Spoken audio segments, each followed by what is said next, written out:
Hello दोस्तों, नमः संस्कृताय, नमो नमः। आप सभी का स्वागत है आपके अपने यूट्यूब चैनल यमएस क्लासेस वन में। मैं माला मैम आप सभी के लिए लेकर उपस्थित हुई हूँ आज की प्रश्नोत्तरी किराता अर्जुनीय। तो किराता अर्जुनीय में दोस्तों हमारी प्रश्नोत्तरी चल रही है और जो है प्रथम सर्ग से, ठीक है। और श्लोक संख्या 37 से 40 तक आज की प्रश्नोत्तरी होगी। और जो है 37 से 40 जो है 46 श्लोक तक, यहाँ तक दोस्तों 46 श्लोक तक आज की हमारी प्रश्नोत्तरी है। तो आप जो है श्लोक को ध्यान में रखकर प्रश्नों को सॉल्व करिएगा।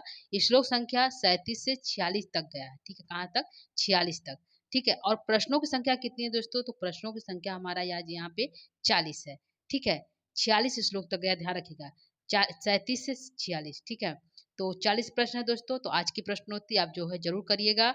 जो है आज का जो है अंतिम जो है किराता अर्जुनीयम का अंतिम क्लास है, ठीक है। और दोस्तों आप यदि हमारे चैनल पे आप पहली बार आप जो हमारे चैनल से जुड़े हैं, तो हमारे चैनल को लाइक सब्सक्राइब शेयर अवश्य करिएगा। तो दोस्तों आइए हम लोग चलते हैं आज के प्रश्नोत्तरी। प्रश्नों का जो है संख्या आपके सामने। प्रथम जो है पहला प्रश्न कहता है, इमा अहम वेद न तावकी धियम इत्यर्थ अहम पदेन कश बोध। अहम पद से किसका बोध हो रहा है? यहाँ पे पूछा है कि अहम पद से किसका बोध हो रहा है। तो यहाँ पे द्रौपदी का हो रहा है क्या, युधिष्ठिर का हो रहा है क्या, कृष्ण का हो रहा है क्या, या फिर दुर्योधन का। तो यहाँ पे जो है इमा अहम पद से जो है द्रौपदी का बोध रहा है। किसका आंसर जाएगा? ए की तरफ, यानी पहले प्रश्न का पहला आंसर सही है, ठीक है।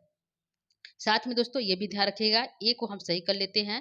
और यहाँ पे ध्यान रखिएगा कि यहाँ पे जो तावकी पद आया इससे किसका बोध हो रहा है। तो तावकी से युधिष्ठिर का बोध हो रहा है। किसका हो रहा है? युधिष्ठिर का। तो इसको भी आप पकड़े रहिए, इस प्रश्न का भी पूछ सकता है, तावकी पद से किसका बोध हो रहा है। धियम पद का क्या अर्थ है? तो धियम पद का अर्थ होता है बुद्धि। क्या होता है? बुद्धि होता है। वेद का क्या होता है? जान। वेद मतलब जान सकी, मैं आपकी बुद्धि को नहीं जान सकती, ठीक है। ये पूरा का है। तो यहाँ पे हो गया कि अहम पद से युधिष्ठिर द्रौपदी का बोध हुआ। तो पहले प्रश्न का पहला आंसर सही है। धियम का भी ध्यान रखिएगा, धियम पद का अर्थ होता है बुद्धि, और तावकी पद से हो गया युधिष्ठिर को। तो आंसर ए सही है पहले प्रश्न का। हम दूसरा प्रश्न को लेंगे। दूसरा प्रश्न आपके सामने है, रुजंती चेतम प्रसभम ममाधया। जो है ममाधया मुझको जो है प्रसभम चेतम, मेरे चित्त को मानो वह उखाड़ दे रहा, उखाड़ फेंक रहा है, ऐसा जो है द्रौपदी कहती है। तो इस पंक्ति में किसकी मानसिक स्थिति का वर्णन किया गया? यह जो पंक्ति है, रुजंती चेतम प्रसभम ममाधय, इस पंक्ति में किसकी मानसिक स्थिति का को बताई गई है? तो द्रौपदी का है क्या, युधिष्ठिर का है क्या, कृष्ण का है क्या, या फिर दुर्योधन का है? तो इस पंक्ति में द्रौपदी जो स्वयं के लिए कहती है, और जो है उसकी उसी की मानसिक स्थिति का वर्णन किया गया इस पद में। तो आंसर ए सही है दूसरे नंबर प्रश्न का। तो रुजंती चेत प्रसभम ममाधय, इस पद से जो है किसकी मानसिक स्थिति का वर्णन किया गया? चेत मतलब बुद्धि होता है, तो द्रौपदी का। तो यहाँ पे आंसर ए सही है दूसरे नंबर प्रश्न का। दूसरे का ए सही कर लीजिए। प्रश्न संख्या हम 3 को लेंगे। पे प्रश्न संख्या 3 है जो आपके सामने। प्रश्न संख्या 3 कहता है, विचित्र रूपा पद में समास है। तो विचित्र रूपा पद में कौन सा समास है? तो द्विगु समास है क्या, बहुब्रीहि समास है क्या, कर्मधारय है क्या, या फिर नई तत्पुरुष समास है? तो यहाँ पे 3 नंबर प्रश्न का आंसर हमारा यहाँ पे जाएगा दोस्तों, विचित्र रूपा पद में कौन सा समास है। तो यहाँ पे हम सही कर देंगे प्रश्न संख्या 3। यहाँ पे क्या सही हो जाएगा दोस्तों, आप भी बता सकते हैं प्रश्न संख्या 3 का आंसर क्या होगा। तो आंसर हम जाएंगे बी की तरफ, यानी कि आंसर बी सही है, बहुब्रीहि समास है।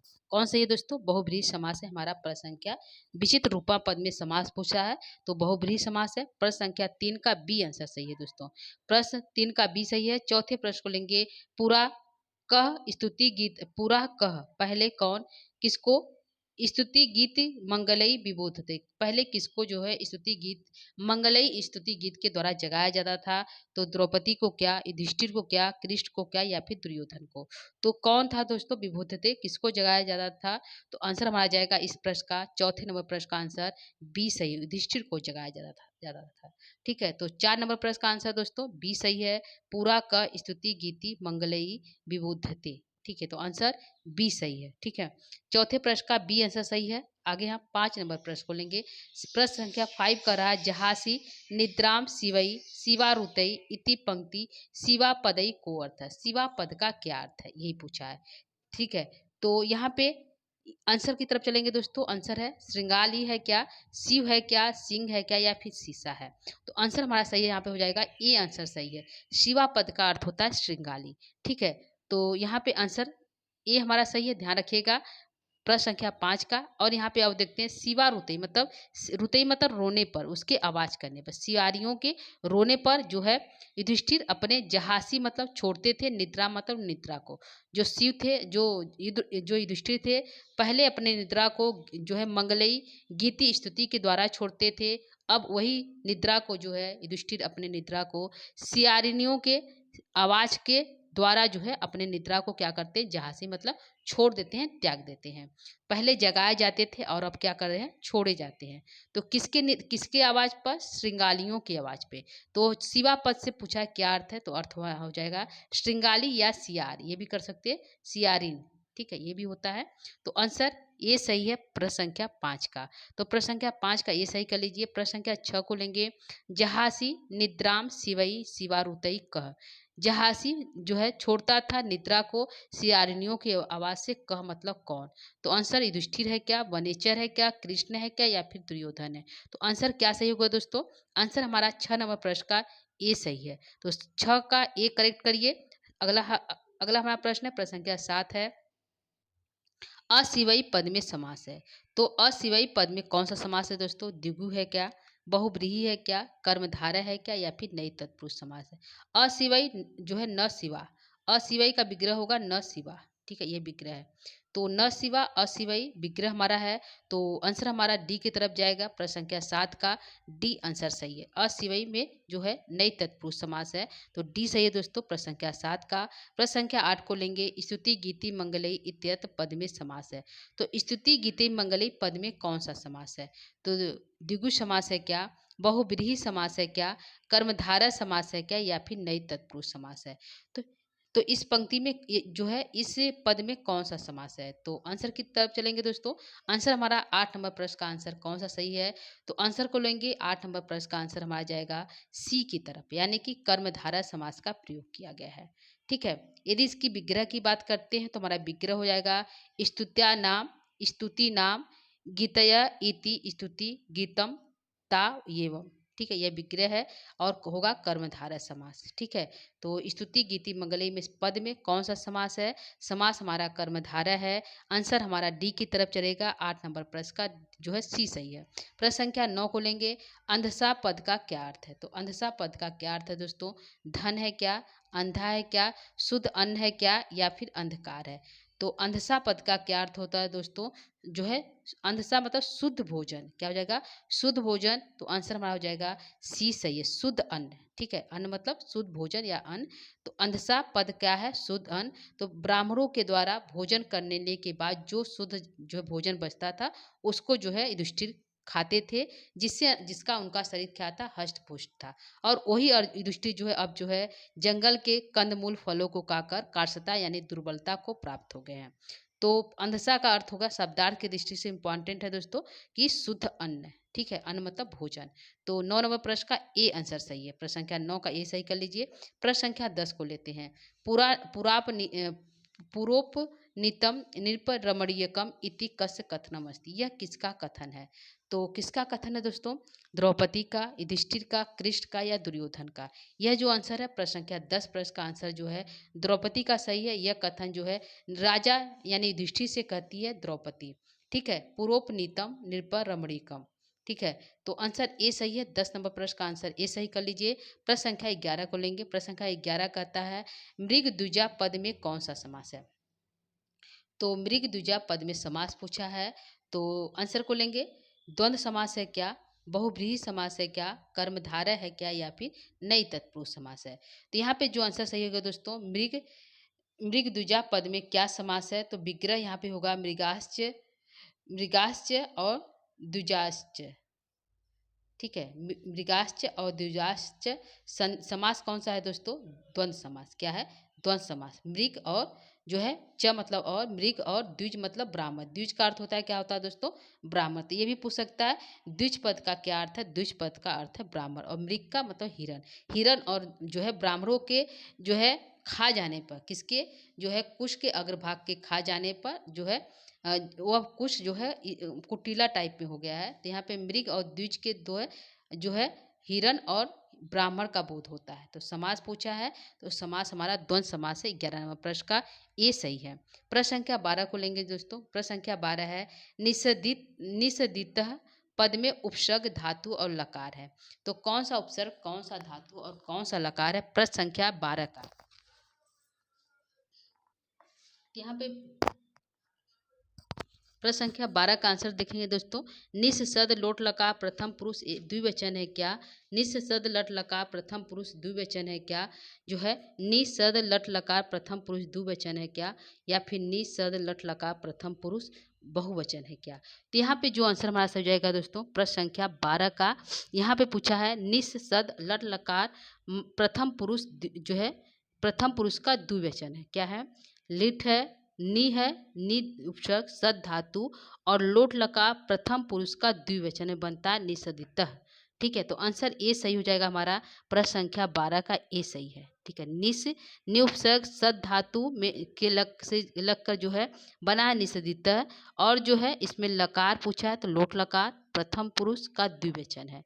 ठीक है, तो आंसर ए सही है 12 नंबर प्रश्न का। प्रश्न संख्या आगे हम 13 को लेंगे। 13 नंबर प्रश्न कहता है दोस्तों, मृग द्विजालून शिखरेशु बहरश्याम, इस पंक्ति में जो बहरश्याम पद का क्या अर्थ है। तो यहाँ पे जो बहरश्याम पद आया इसका क्या अर्थ है। तो मोर पंख है क्या, कुश है क्या, तोता पंख है क्या, उपयुक्त सभी है।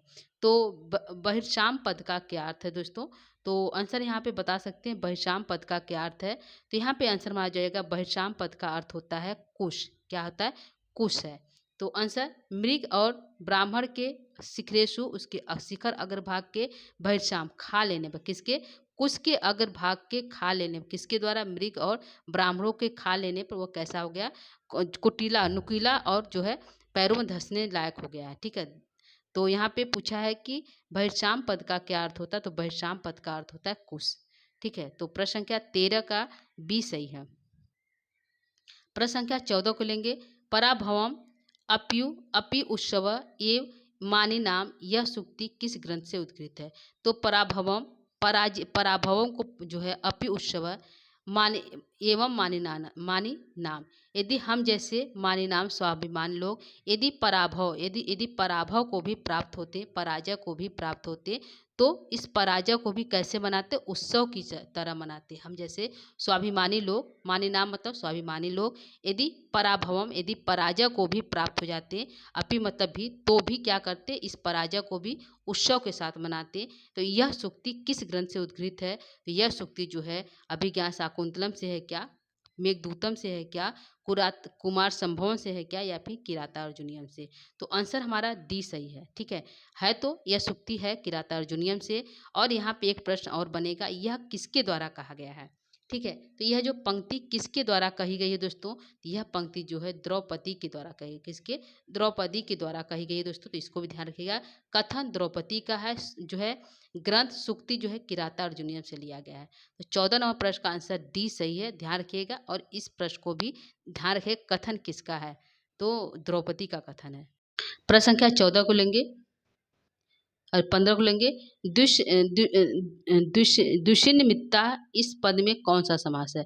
तो दुष्यिन मित्ता पद में कौन सा समास है दोस्तों।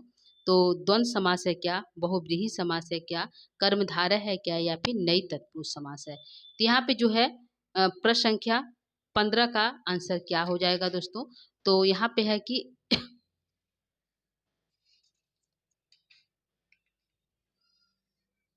तो दुष्यिन मित्ता, ठीक है, दुष्यिन मित्ता में समास पूछा कौन सा है। तो आंसर को क्लिक करेंगे, यहाँ पे 15 नंबर प्रश्न का आंसर हमारा जाएगा बी की तरफ, यानी कि बहुव्रीहि समास है। कौन समास है, दुष्यिन मित्ता पद में समास पूछा है, तो आंसर हमारा जाएगा बहुव्रीहि समास। 15 नंबर प्रश्न का आंसर बी सही है।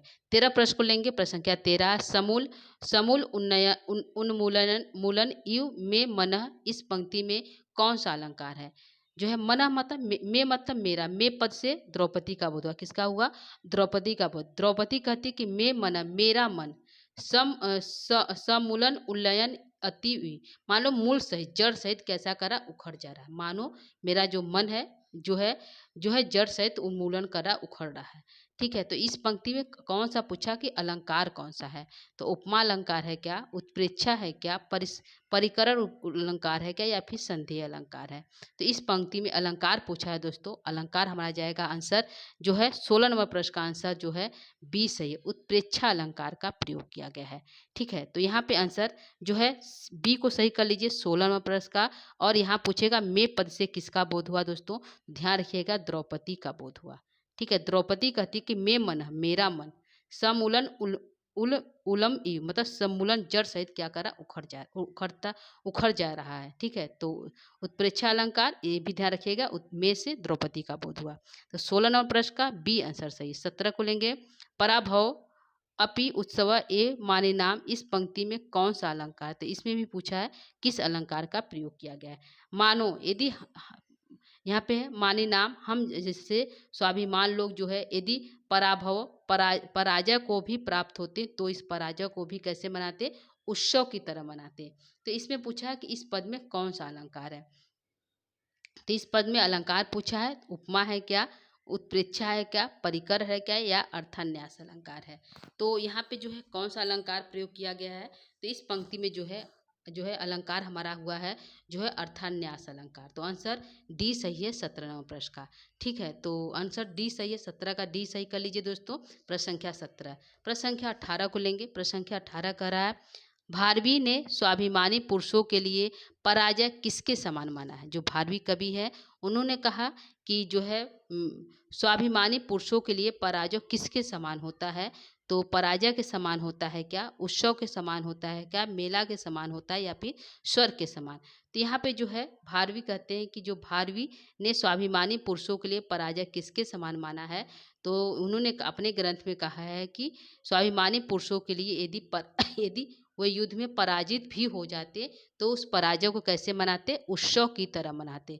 तो आंसर हमारा जो है दोस्तों 18वें प्रश्न का आंसर बी सही है, दूसरा सही है। किसकी तरह मनाते? उत्सव की तरह मनाते, यदि पराजय भी हो जाते तो भी।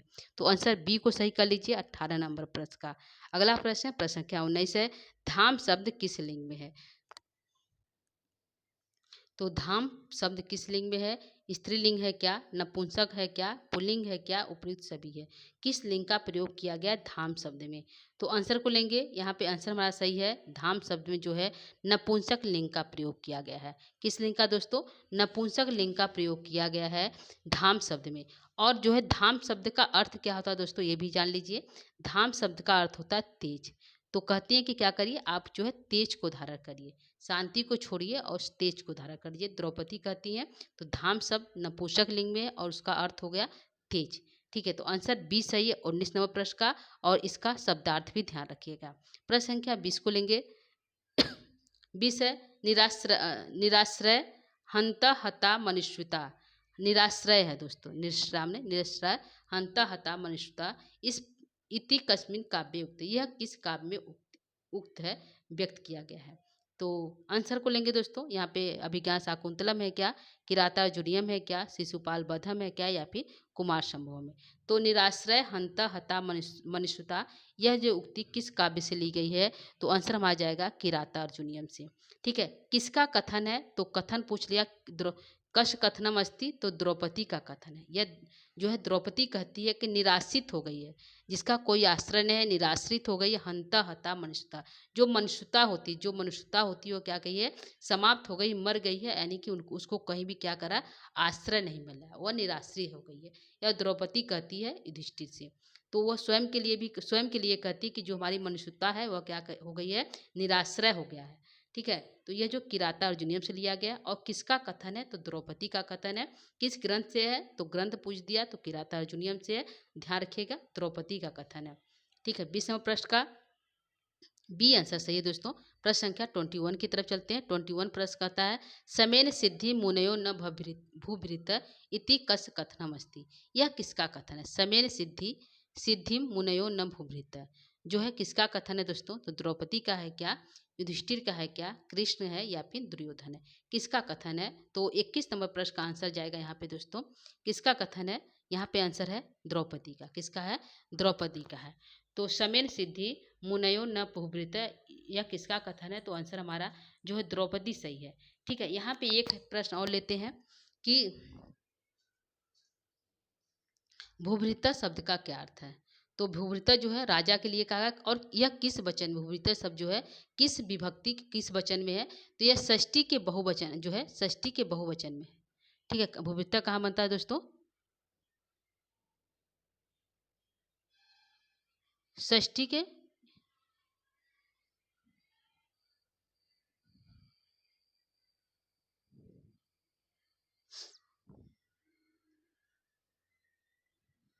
ठीक है, ये हमारा बनता है षष्ठी के एक वचन में भूभृता है।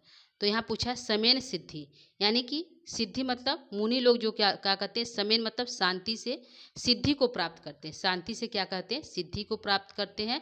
न जबकि हे न भूभृता, जो जबकि राजा लोग नहीं, राजा लोग क्या करते हैं, शांति से सिद्धि को नहीं प्राप्त करते, उन्हें क्या करना पड़ेगा, युद्ध करना पड़ेगा। यह द्रौपदी का कथन है, युधिष्ठिर से कहती हैं कि यह जो होता है, ये जो है जो मुनि लोग होते हैं वह शांति से जो है सिद्धि को प्राप्त करते हैं, न कि राजागण। ठीक है, तो यहाँ पे प्रश्न पूछा है कि यह किसका कथन है, तो यह कथन द्रौपदी का, आंसर ये सही है दोस्तों 21 नंबर प्रश्न का।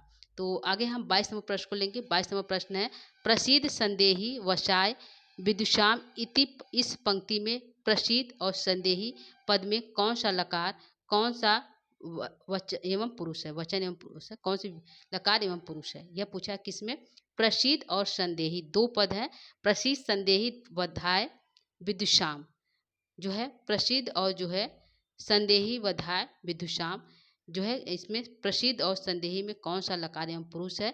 तो लोट लकार प्रथम पुरुष एक वचन है क्या, लोट लकार मध्यम पुरुष एक वचन है क्या, लोट लकार उत्तम पुरुष एक वचन है क्या, या फिर लट लकार प्रथम पुरुष एक वचन है। तो प्रसिद्ध और संदेही जो शब्द रूप बनता है, वह जो यहाँ पे लकार जो बनता है दोस्तों, कौन सा, प्रसिद्ध और सदेही। ठीक है, यहाँ पे प्रसिद्ध और सदेही जो लकार रूप बना है, वह बना है लोट लकार मध्यम पुरुष के एक वचन में बनता है प्रसिद्ध, और संदेही भी जो है लोट लकार मध्यम पुरुष के एक वचन में। दोनों अलग अलग पद है दोस्तों, ये भी अलग ये भी अलग है, लेकिन दोनों जो है पद जो है लोट लकार मध्यम पुरुष के एक वचन में बनता है। तो इसलिए आंसर हमारा जो है बी सही है, प्रश्न संख्या 22 का। तो प्रश्न संख्या 22 का बी सही कर लीजिए। यह कथन द्रौपदी का, द्रौपदी कहती है कि आप जो है शांति को छोड़िए, क्योंकि जो है क्रोध को धार करिए, क्योंकि आपका विदुषाम शत्रुओं का वधाय वध करना है, और प्रसिद्ध संधि, और क्या करिए आप प्रसन्न होइए, प्रसिद्ध मतलब प्रसन्न होइए। ठीक है, तो आंसर हमारा बी सही है दोस्तों 22 नंबर प्रश्न का। प्रश्न संख्या 23 को लेंगे। अब अवधूय पद में प्रकृति प्रत्यय पूछा है। तो अवधूय पद में प्रकृति प्रत्यय क्या है दोस्तों, अवधूल्यप है क्या, अवधू धूल्यप है, अधूयत है, या अवधू जो है कृत्वा है। तो कौन सा प्रत्यय है दोस्तों, तो आंसर जाएगा यहाँ पे अधूय पद में जो है प्रकृति प्रत्यय है, अ उपसर्ग है धू धातु और लेप प्रत्यय से बना है अवधूय। ठीक है, तो ये आंसर सही है दोस्तों। यहाँ पे 23 नंबर प्रश्न का दोस्तों ये सही है। प्रश्न संख्या 24 को लेंगे। किराता अर्जुनिया ग्रंथ में मुनि लोग सिद्धि को कैसे प्राप्त करते हैं। ठीक है, किराता अर्जुनियम ग्रंथ में जो मुनि लोग रहते हैं वो सिद्धि को कैसे प्राप्त करते हैं, समेन से प्राप्त करते हैं क्या, कर्म से करते हैं क्या, युद्ध से करते हैं, या फिर निद्रा से करते हैं। तो कैसे करते हैं सिद्धि को प्राप्त, तो आंसर हमारा जाएगा दोस्तों 24 नंबर प्रश्न का ए आंसर, समेन से करते हैं यानी शांति से करते हैं। ठीक है, तो 24 नंबर प्रश्न का दोस्तों ए आंसर सही है, ये सही कर लीजिए 24 का। मुनि लोग अपनी सिद्धि को समेन यानी शांति से प्राप्त करते हैं। प्रश्न संख्या 25 है निराश्रय हंता हता मनुष्यता, इस सूक्ति के वक्ता तथा श्रोता कौन है, कौन कहता है और कौन सुनता है। द्रौपदी किससे कहती है क्या, द्रौपदी वनेचर से कहती है क्या, द्रौपदी दुर्योधन से कहती है, या द्रौपदी युधिष्ठिर से कहती है। तो वक्ता द्रौपदी और श्रोता युधिष्ठिर है। तो आंसर आ जाएगा डी की तरफ प्रश्न संख्या 25 का। द्रौपदी जो है युधिष्ठिर से कहती है कि निराश्रित हो गई है हमारी जो है मनुष्यता, क्या हो गई है, हाय हाय जो है हमारी हंता हता, हमारी जो है मनुष्यता जो है मारी गई है, और क्या है निराश्रित हो गई है। तो आंसर जो है डी सही है दोस्तों, द्रौपदी युधिष्ठिर से कहती है। तो 25 नंबर प्रश्न का आंसर डी सही है। 26 को लेंगे। धाम व ताम में कौन सी विभक्ति है। तो धाम व ताम शब्द में कौन सी विभक्ति है दोस्तों, चतुर्थी एक वचन है क्या, षष्ठी बहुवचन है क्या, सप्तमी एक बहुवचन है, या फिर पंचमी एक वचन है। तो क्या है दोस्तों, धाम व ताम पद में कौन सी विभक्ति है। तो आंसर 26 का यहाँ पे क्या सही हो जाएगा दोस्तों, तो 26 नंबर प्रश्न का आंसर हम लेंगे यहाँ पे कि धाम व ताम, जो है आंसर हमारा जाएगा जो है बी की तरफ, यानी कि षष्ठी का बहुवचन है धाम व ताम में। ठीक है, षष्ठी का बहुवचन है दोस्तों, ध्यान रखिएगा। आंसर बी सही है 26 नंबर प्रश्न का। आगे प्रश्न संख्या 27 है। निकारम पद का क्या अर्थ है? ठीक है, पूछा है निकारम पद का क्या अर्थ है? तो अपमान है क्या, सम्मान है क्या, सहयोग है या फिर असहयोग है? तो निकारम पद का अर्थ पूछा है दोस्तों, तो आंसर हमारा है यहाँ पे अपमान है। क्या है? अपमान है। तो निकारम पद का अर्थ है अपमान है। 27 नंबर प्रश्न का आंसर ए सही है। 28 को लेंगे। निराश्रय पद में कौन सा समास है? तो निराश्रय श्रय पद में समास पूछा है। द्वंद्व समास है क्या, द्विगु है क्या, बहुव्रीहि है क्या या फिर कर्मधारय है? निराश्रय मतलब निराहाय निराश्रय हो गए, निराश्रित हो गए, उसको कहीं आश्रय नहीं मिला, किसका? मनुष्यता का। तो यहाँ पे जो है समास माना जाएगा बहुव्रीहि समास है। कौन सा है? बहुव्रीहि समास है। आंसर 28 का सी सही है। अगला प्रश्न प्रश्न संख्या 29 है। जटाधर जुहु जुहु धिय पावकम इत्यादि जटाधर पद को कश बोध अस्ति। यहाँ पे जो जटाधर जो शब्द आया है, इस पद से किसका बोध हो रहा है? तो वनेचर का हो रहा है क्या, युधिष्ठिर का हो रहा है क्या, दुर्योधन का या फिर भीम का? तो यहाँ पे जो है इस लाइन में जो कहा गया है, तो पावका मतलब अग्नि में, जुहू धियम मतलब हवन करिए, जटाधरा जटाओं को धारण करके।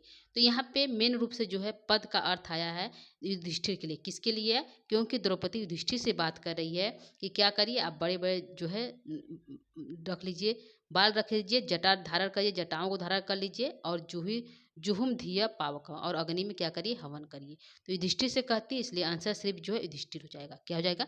युधिष्ठिर हो जाएगा। जटाधरस पद का से किसका बोध हुआ? तो जटाधर पद से जो है युधिष्ठिर का बोध हुआ। तो 29 नंबर प्रश्न का आंसर जो है दोस्तों यहाँ पे बी करेक्ट है। प्रश्न संख्या 30 को लेंगे। सजुधीय पद में कौन सा लकार है? यहाँ पे लकार पूछा है, कौन सा है दोस्तों? तो लोट लकार मध्यम पुरुष एक वचन है क्या, जो है लोट लकार मध्यम पुरुष एक वचन है क्या, जो है लट लकार प्रथम पुरुष एक वचन है क्या, लट लकार प्रथम पुरुष बहुवचन है क्या? यहाँ पे क्या है? ठीक है, तो सज्जुजिह में पूछा है, तो आंसर यहाँ पे हमारा सही जाएगा दोस्तों, जो है सज्जुजिह पद में कौन सा लकार है? तो आंसर हमारा जाएगा लोट लकार मध्यम पुरुष का एक वचन। तो आंसर क्या सही है? यहाँ पे बी आंसर सही है। लोट लकार मध्यम पुरुष के एक वचन में बनता है सज्जु धिय। ठीक है, तो यहाँ पे बी सही है। प्रश्न संख्या 30 का बी आंसर करेक्ट है। प्रश्न संख्या 31 को लेंगे। निरस्त विक्रम पद में कौन सा समास है? तो निरस्त विक्रम पद में कौन सा समास पूछा है? तो बहुव्रीहि है क्या, प्रादि है क्या, नई है क्या या उपपद है? तो यहाँ पे जो है निरस्त विक्रम निरस्त हो गई है, जो है विक्रम शक्ति, किसका कौन सा समास है? तो यहाँ पे समास जो हमारा है बहुव्रीहि समास है। क्या है? बहुव्रीहि समास है। यदि विग्रह करेंगे समासी विग्रह, तो निरस्त विक्रम यश सह, यहाँ बहुव्रीहि, निरस्त विक्रम यश सह बहुव्रीहि जो है निरस्त विक्रम और समास है बहुव्रीहि। आंसर ए सही है 31 नंबर प्रश्न का। प्रश्न संख्या 32 को लेंगे। जटाधर सजु सज्जु जो है जटाधर सजुहुधीय पावकम, इस कथन को किसने किसके लिए कहा? तो यह कथन जो है, इस कथन को किसने किसके लिए कहा दोस्तों? तो द्रौपदी कृष्ण से कहती है क्या, द्रौपदी वनेचर से कहती है क्या, द्रौपदी दुर्योधन से कहती है क्या या फिर द्रौपदी युधिष्ठिर से कहती है? तो जटाधरा जो जुहिया पावका, यह कथन जो है द्रौपदी युधिष्ठिर से कहती है, इसलिए आंसर हमारा 32 का डी सही है। तो 32 का डी सही कर लीजिए। प्रश्न संख्या 33 को लेंगे। प्रश्न संख्या 33 कहता है निकृति परेशु परेशु भूरि धाम्य, इस पंक्ति में कौन सा अलंकार है? तो निकृति परेशु परेशु में कौन सा जो है अलंकार पूछा है दोस्तों? अनुप्रास है क्या, उत्प्रेक्षा है क्या, परिकर अलंकार है क्या या यमक अलंकार है? तो यहाँ पे जो है यहाँ पूछा है कि कौन सा अलंकार है, तो अलंकार हमारा जाएगा दोस्तों परेशु परेशु 2 बार आया है, तो यमक अलंकार का प्रयोग किया गया। किसका? यमक अलंकार का प्रयोग किया गया है। तो आंसर हमारा 33 नंबर प्रश्न का आंसर यहाँ पे डी करेक्ट है। आगे हम प्रश्न लेंगे। प्रश्न संख्या 34 है। न समय परीक्षण परिरक्षणम क्षमम ते पंक्ति में कौन सा छंद है? तो इसमें छंद कौन सा पूछा है दोस्तों? न समय परीक्षणम क्षमम ते पंक्ति में छंद है, तो मालिनी है क्या, पुष्पिताग्रा है क्या, वंशस्थ है क्या, या फिर मंदाक्रांता है। तो इस पंक्ति में छंद कौन सा है दोस्तों, तो इस पंक्ति में दो छंद हमारा पूछा है, तो पुष्पिताग्रा छंद है। कौन सा, पुष्पिताग्रा छंद है। और श्लोक संख्या हमारा यहाँ पे 45 का है। कौन सा है, श्लोक संख्या 45 का। यह पहली लाइन है, न समय परिश्रम क्षमम ते, जो है समय की परीक्षा नहीं करनी चाहिए। तो इस पंक्ति में जो है छंद पूछा है, तो पुष्पिताग्रा छंद का जो है प्रयोग जो है 45वें श्लोक में किया गया है। ठीक है, तो आंसर बी सही है। 34 नंबर प्रश्न का बी सही है। अगला प्रश्न है प्रश्न संख्या 35। प्रश्न संख्या 35 है, किराता अर्जुनीयम ग्रंथ के प्रत्येक स्वर का अंतिम पद क्या है। तो किराता अर्जुनीयम स्वर के प्रत्येक स्वर का, यानी कि प्रत्येक स्वर, प्रथम स्वर, द्वितीय स्वर, तो उसके प्रथम स्वर का अंतिम भाग या प्रत्येक स्वर का अंतिम शब्द क्या होता है, श्री, लक्ष्मी, आनंद या सरस्वती। तो प्रत्येक स्वर का अंतिम पद जो होता है वह होता है लक्ष्मी। क्या होता है, लक्ष्मी होता है। तो आंसर जो है 35 का बी सही है। प्रश्न संख्या 36 की तरफ चलेंगे। 36 है, रिपु रिपु तिमुर तिमुरम उदस्यो उदस्यो दिय दीयमानम दीनानदऊ, इस पंक्ति में कौन सा अलंकार है। तो अनुप्रास है क्या, प्रेक्षा है क्या, रूपक है क्या, या फिर संदेह अलंकार है। किस अलंकार का प्रयोग किया गया है।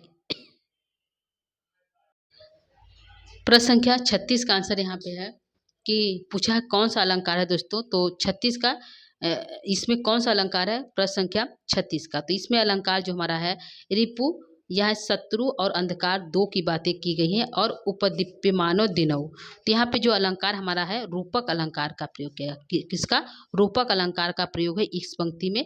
और श्लोक संख्या यह जो है 46 का है। ठीक है, 46 का है, और जो है अंतिम श्लोक का पद है, और इसमें जो है रूपक अलंकार का प्रयोग किया गया है, जो है 36वां प्रश्न का आंसर सी सही है। आगे है प्रश्न संख्या 37 है, किराता अर्जुनीयम ग्रंथ के प्रथम सर्ग के अंतिम श्लोक में कौन सा छंद है।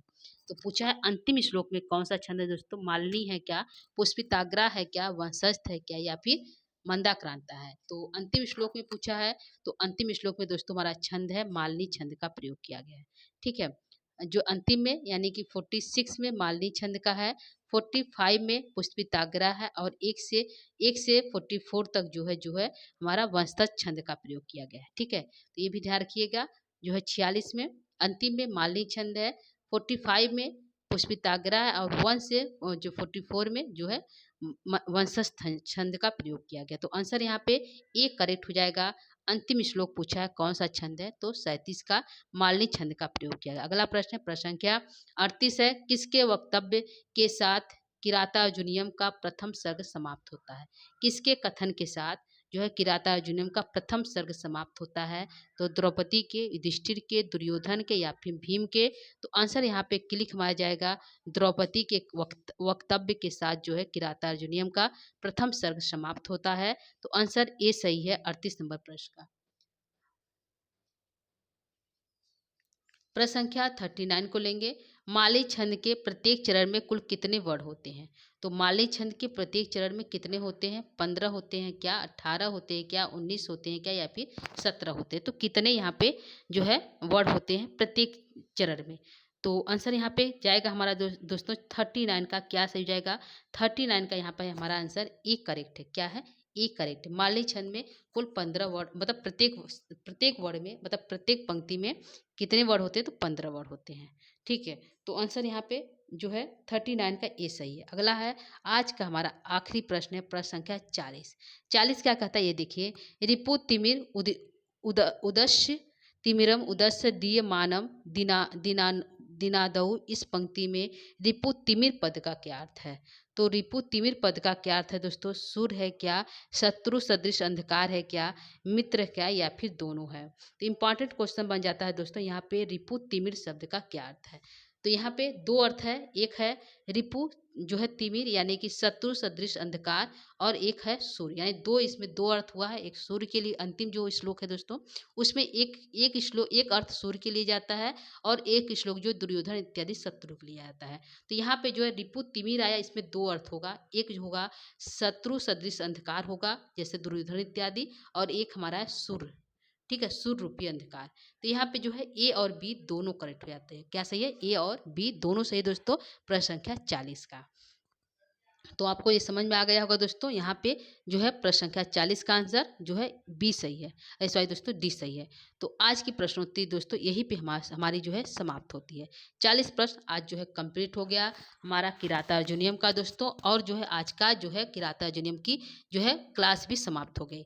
तो आगे जो है अगली कक्षा यानी कि दूसरे विषय जो दूसरा सब्जेक्ट है उसको लेकर जो है उपस्थित होंगे। दूसरा जो बुक है जैसे किराता अर्जुनियम खत्म हुआ है तो कोई दूसरा जो बुक है उसको लेकर उपस्थित होंगे दोस्तों।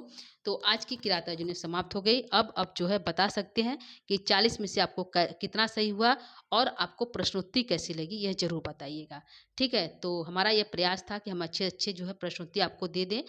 प्रश्न जो हमारे थे दोस्तों हिंदी और संस्कृत दोनों में थे, मिक्स एक तरह से कह सकते हैं कि जो हिंदी में कुछ प्रश्न थे, कुछ जो है संस्कृत में भी थे। तो थोड़ा सा बनाने में दिक्कत होती है दोस्तों, क्योंकि बनाना पड़ता है, लिखना पड़ता है, टाइपिंग करनी पड़ती है, तो समय ज़्यादा लगता है, तो उसमें हिंदी भी चला जाता है, तो हमें इसका खेद है। फिर भी हम जो है प्रश्नों को जो है आपके सामने अच्छी प्रस्तुत करने की कोशिश किए हैं। तो प्रश्न कैसा लगा ज़रूर बताइएगा, कितने प्रश्न सही हुए वो भी बताइएगा। तो दोस्तों आज के लिए इतना ही। और दोस्तों आप हमारे चैनल पर पहली बार हैं तो प्लीज़ हमारे चैनल को लाइक सब्सक्राइब शेयर अवश्य करिएगा। तो चलते हैं, आज के लिए इतना ही। जो है शुभ संध्या। नमो नमः, नमः संस्कृताय। कल फिर उपस्थित होंगे, तब तक के लिए धन्यवाद।